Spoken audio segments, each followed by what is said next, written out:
Thank you for telling me that. So I'll start again.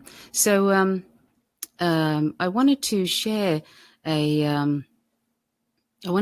this article by Dimitri Kleiner, which is on opendemocracy.net. And I haven't been able to contact him to ask him if it's okay, but I'm sure he'll let me know if it's not. But the reason I wanted to share this about universal basic income is that it's something that's been touted by the Green Party, and, it's very problematic. It's like a neoliberal dream come true, basically, for the oligarchy.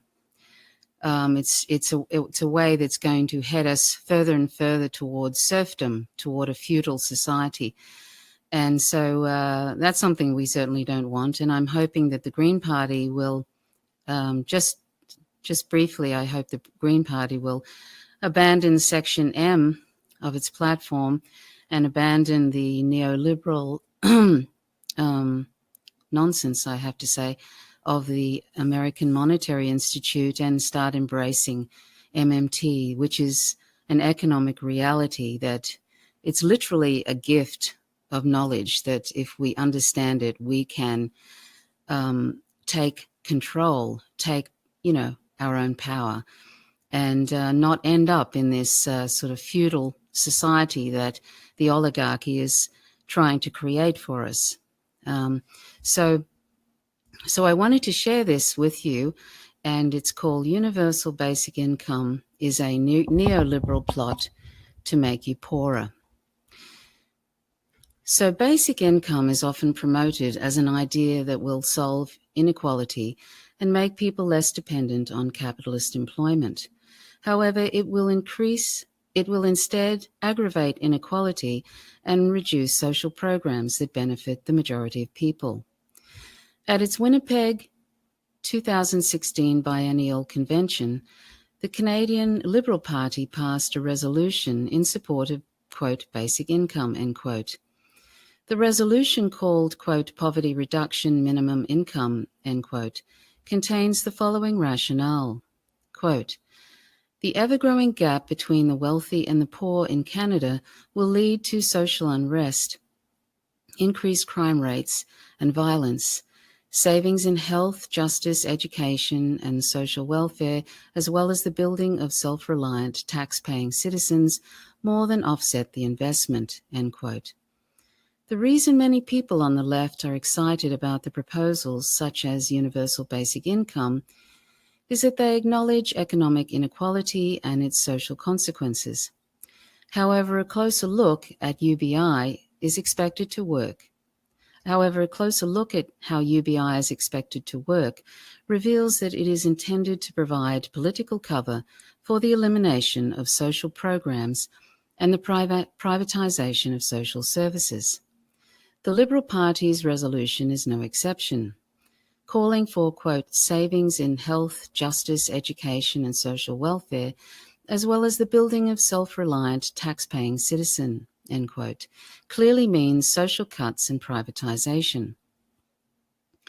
The UBI has been endorsed by neoliberal economists for a long time. One of its early champions was the patron saint of neoliberalism, Milton Friedman. In his book, Capitalism and Freedom, Friedman argues for a, quote, negative income tax, end quote, as a means to deliver a basic income. After arguing that private charity is the best way to alleviate poverty and praising the, quote, private organizations and institutions, end quote, that delivered charity for the poor in the capitalist heyday of the 19th century, Friedman blames social programs for the disappearance of private charities. Quote, one of the major costs of the extension of governmental welfare activities has been the corresponding decline in private charitable activities, end quote. To Friedman and his many powerful followers, the cause of poverty is not enough capitalism. Thus, their solution is to provide a, quote, basic income, end quote, as a means to eliminate social programs and replace them with private organizations. Friedman specifically argues that, quote, If enacted as a substitute for the present ragbag of measures directed at the same end, the total administrative burden would be surely reduced, end quote. Friedman goes on to list some of the, quote, ragbag, end quote, of measures he would hope to eliminate: direct welfare payments and programs of all kinds, old age assistance, social security, aid to dependent children, public housing, veterans benefits, minimum wage laws, and public health programs, hospital and mental institutions. Friedman also spends a few paragraphs worrying whether people who depend on, quote, basic income, end quote, should have the right to vote, since politically enfranchised dependents could vote for more money and services at the expense of those who do not depend on these. Using the example of pension recipients in the United Kingdom, he concludes that they, quote, have not destroyed, at least as yet, Britain's liberties or its predominantly capitalist system, end quote. Charles Murray, another prominent libertarian promoter of UBI, shares Friedman's views. In an interview with PBS, he said, quote, America's always been very good at providing help to people in need. It hasn't been perfect, but they've been very good at it. Those relationships have been undercut in recent years by a welfare state that has, in my view, denuded the civic culture, end quote. Like Friedman, Murray blames the welfare state for the loss of apparently effective private charity. Murray adds, quote, the first rule in that the basic guaranteed income has to replace everything else is not an add-on. So there's no more food stamps, there's no more Medicaid. You just go down the whole list. None of that's left. The government gives money, other human needs are dealt with by other human beings in the neighborhood, in the community, in the organizations. I think that's great, end quote. To the Cato Institute, the elimination of social programs is a part of the meaning of universal income. In an article about the Finnish pilot project, the Institute defines UBI as, quote, scrapping the existing welfare system and distributing the same cash benefit to every adult citizen without additional strings or eligibility criteria, end quote. And in fact, the options being considered by Finland are constrained to limiting the amount of the basic income to the savings from the programs it would replace. Quote, basic income, end quote, won't alleviate poverty.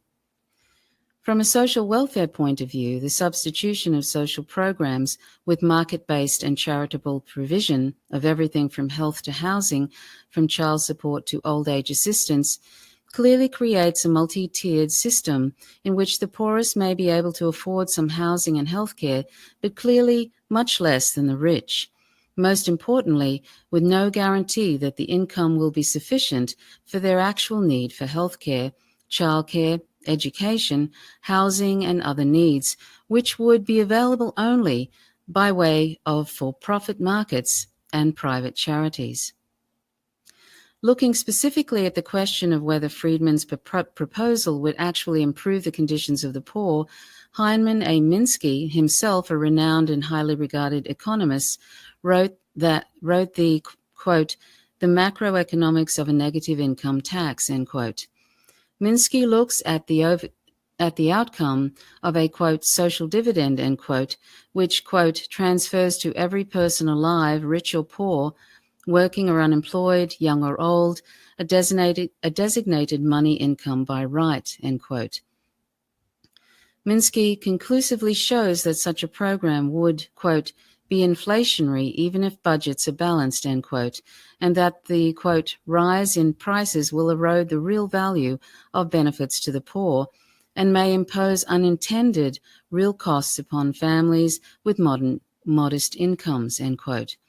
This means any improved spending power afforded to citizens through an instrument such as UBI will be completely absorbed by higher prices for necessities. Rather than alleviating poverty, UBI will most likely exacerbate it. The core reasoning is quite simple. The prices that people pay for housing and other necessities are derived from how much they can afford to pay in the first place. If you can imagine the way housing is distributed in a modern capitalist society, the poorest get the worst housing and the richest get the best. Giving everyone in the community, rich and poor alike, more money would not allow the poorest to get better housing. It would just raise the price of housing. If UBI came at the expense of other social programs such as healthcare or childcare, as Friedman intended, then the rising cost of housing could draw money away from other previously socially provisioned services, forcing families with modest incomes to improve their substandard housing by accepting worse or less childcare or healthcare or vice versa. A disabled person whose mobility needs requires additional expenditure on accessible housing may not have enough of the basic income left for any additional healthcare they also require. Yet replacing means testing and special programs that address specific needs is the big idea of UBI. The notion that we can solve inequality within capitalism by indiscriminately giving people money and leaving the provisioning of all social needs to corporations is extremely dubious. While this view is to be expected among those like Murray and Friedman who promote capitalism, it is not compatible with anti-capitalism. UBI will end up in the hands of capitalists. We will be dependent on these same capitalists for everything we need. But to truly alleviate poverty, productive capacity must be directed toward creating real value for society and not toward, quote, maximizing shareholder value, end quote, of profit-seeking investors. There is no possibility of another kind of, quote, basic income, end quote. Many people don't dispute the fact that establishment promoters of UBI are only doing it in order to eliminate social programs, but they imagine that another kind of basic income is possible. They call for a basic income that disregards the, quote, deal, end quote, that Charles Murray advocates, but want UBI in addition to other social programs, including means-tested benefits, protections for housing, guarantees of education and childcare, and so on. This view ignores the political dimension of the question. Proposing UBI in addition to existing program mistakes a general consensus for replacing social programs with a guaranteed income for a broad base of support for increasing social programs. But no such broad base exists. Writing in 1943 with the wartime policies of quote, full employment, end quote, enjoying wide support, Mikhail Kalecki wrote a remarkable essay entitled The Political Aspects of Full Employment. Kalecki opens by writing, quote, a solid majority of economists is now of the opinion that, even in a capitalist system, full employment may be secured by a government spending program, end quote.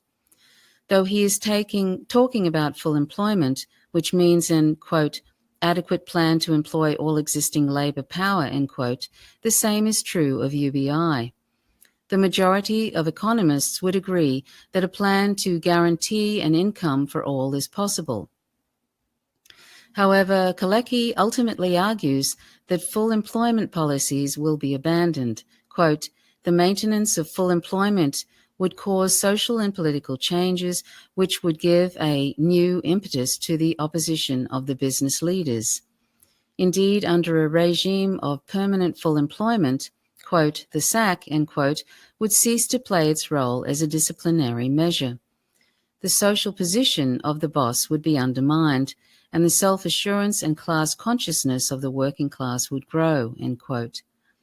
The conflict between the worker and the capitalist, or between the rich and the poor, cannot be sidestepped simply by giving people money. if capitalists are allowed to continue to monopolize the supply of goods.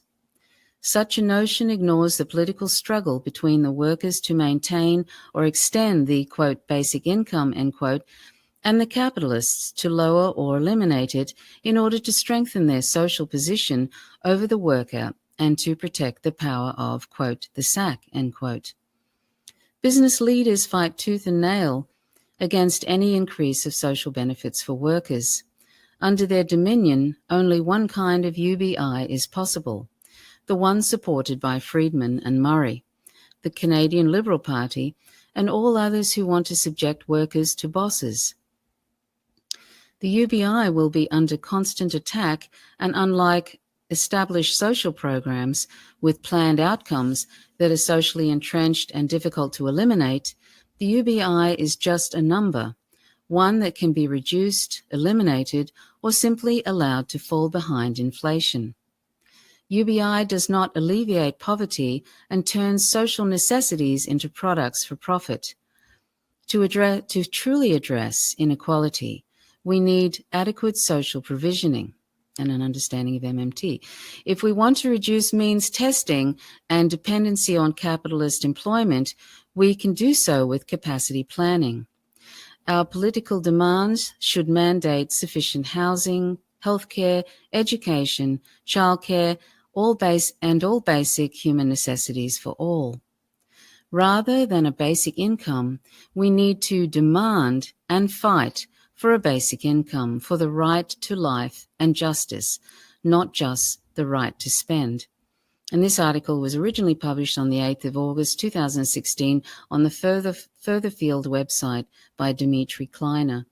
So that, I think, is a very important essay, a very important issue that we all need to understand, and particularly those in the Green Party who have been promoting universal basic income as the answer. It obviously is a neoliberal plot to make us all poorer, and we're just headlong driving into a feudal system of lords and serfdom. And I mean, if you've seen the way, we only have to see the way corporations are going with the likes of Jeff Bezos and Amazon, and how, basically he's got 100 billion with a B, dollars, and he made, I think it was $2.6 billion in one day. And his workers, a lot of them are on food stamps. So this is the kind of society that the oligarchy is trying to create. He also has ties. He also owns the Washington Post, which has a contract with the CIA for about $600 million or $700 million. And so, that's just part of the corporate mainstream media putting forward the government. They're just a government mouthpiece. And he also, I think he bought Whole Foods recently, and they have some really draconian measures happening in Whole Foods. I read an article where, basically a lot of Whole Food workers now are crying. They're just standing around crying because the measures are so horrific. It's just slave driver stuff. So, this is the sort of the way of the future of the oligarchy, where eventually we'll probably have Lord Bezos owning. I mean, he's trying to also create a healthcare insurance company with Warren Buffett and this other guy who's a real estate guy. They're all really, really wealthy. So it's just sort of, this is a sort of a terrible situation we're heading for, and that's why the Green Party needs to really needs to understand MMT. It really needs to understand, instead of just going along with the old outdated ideas of economics, it needs to really get with what is actually happening today economically, the economic reality, and then they really have a real platform. Otherwise, they're just in many ways going to, with this old idea that federal taxes fund spending, which anybody who understands MMT knows that federal taxes do not fund spending. And unfortunately, the Green Party still puts out that idea that federal taxes fund spending, which they do not. And Senator Bernie Sanders also puts that out, even though his economic advisor in 2016 was Stephanie Kelton, Dr. Stephanie Kelton, and you can find her website, at stephaniekelton.com, and you can find many videos online of her explaining what MMT is and how important it is. But, she was his economic advisor, so he knows much better than to promote the idea that we need to raise taxes so that we can afford Medicare for all and all this kind of thing. Because as everybody knows, the military never has to put out its hat for money. And the reason is because there's no talk of raising taxes to fund these trillions of dollars that the military is given to the military. Because it's not something that actually happens. They don't use federal taxes to pay for the military, and it's not needed for anything else like that. So, if we understand MMT, and I have a very simple understanding of it, and I really need to read a lot more. I'm trying to read that book, Reclaiming the State by Dr. Bill Mitchell, which is very interesting. But I mean, I recognize its importance, and it's important to everybody globally, no matter if you live in the UK, Australia, US. It's important that we all understand it so that we can ask for what is rightfully ours, what we deserve. These people are our public servants. They're not, they act like oligarchs, but they're actually voted in by us. So if we have, politicians that don't understand how the economy works and feed into this neoliberal nonsense, like unfortunately the Green Party still, sort of takes on information from the American Monetary Institute, even which is just, some of it is just neoliberal nonsense.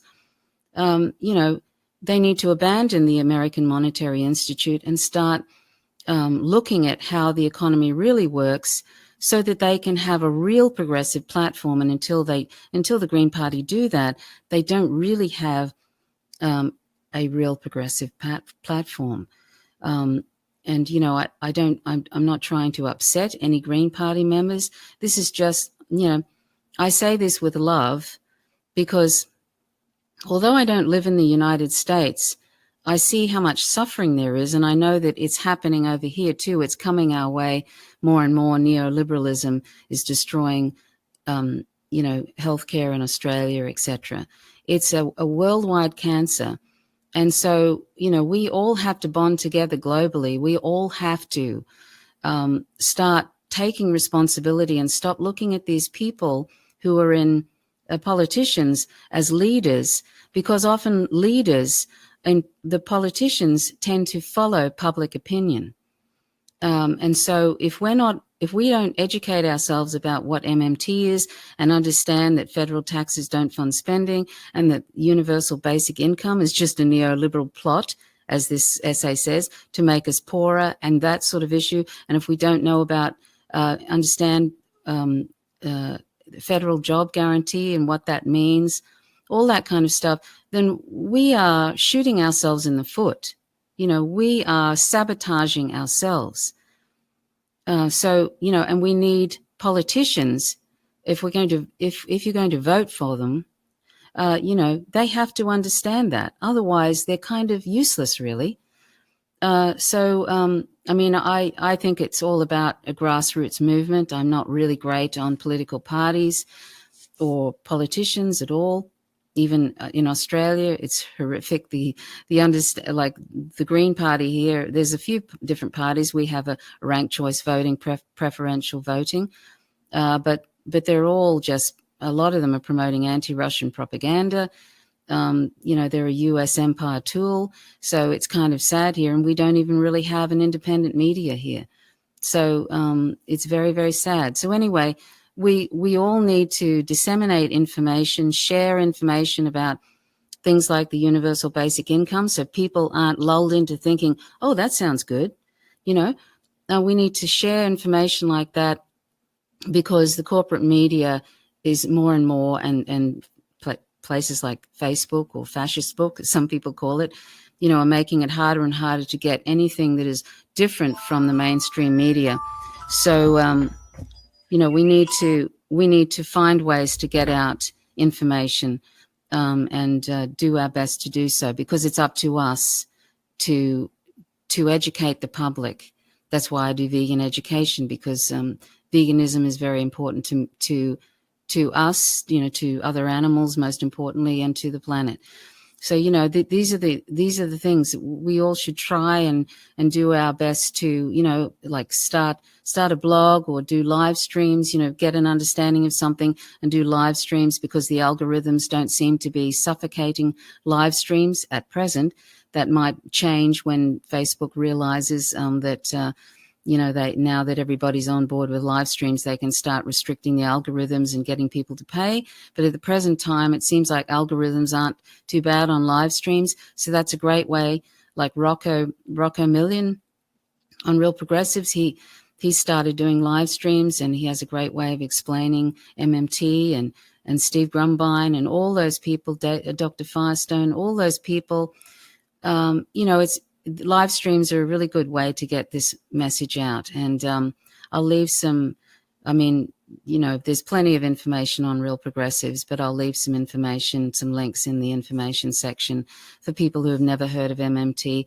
And please, if you are from the Green Party and you think that the Green Party is on the right track with being attached to the American Monetary Institute, or on the right track with promoting universal basic income, and you feel a bit taken aback by these criticisms of it, just try and take a breath and just think about, that any of this challenging, like when Steve Grumbine talks about this on Real Progressives, and you sometimes see him get some, sort of quite passionate about it, it's because he cares. It's not because he wants to be right and it's some sort of ego thing. It's because people care that there are people dying, because many people are dying and suffering because we are not educating ourselves, and we're not taking these issues into our own hands. We're allowing these politicians who don't really either understand it or are just trying to take the least, the easiest route, they think. We have to take these issues into our own hands and start to have a grassroots movement, an MMT grassroots movement, a vegan grassroots movement, all that. You don't leave it up to the power structures to change anything, because that's never going to happen. You're never going to get an oligarchy to do the right thing. Never. And you're never going to get neoliberalism to end, which could end if we have an understanding of MMT and then employ that understanding. We're never going to get neoliberalism to stop until it's got us all in a sort of a slavery type situation. And the only way we can do that is to educate ourselves, educate the public, and then get out from behind our devices, get into the streets, protests, also basically tell any political people, if they're not embracing a reality, an economic reality, that you're not going to vote for them, or if they're not going to stop endorsing imperialism and regime change and all those sort of code things for basically wanting hegemony and resources in somebody else's country. If we're not going to, we have to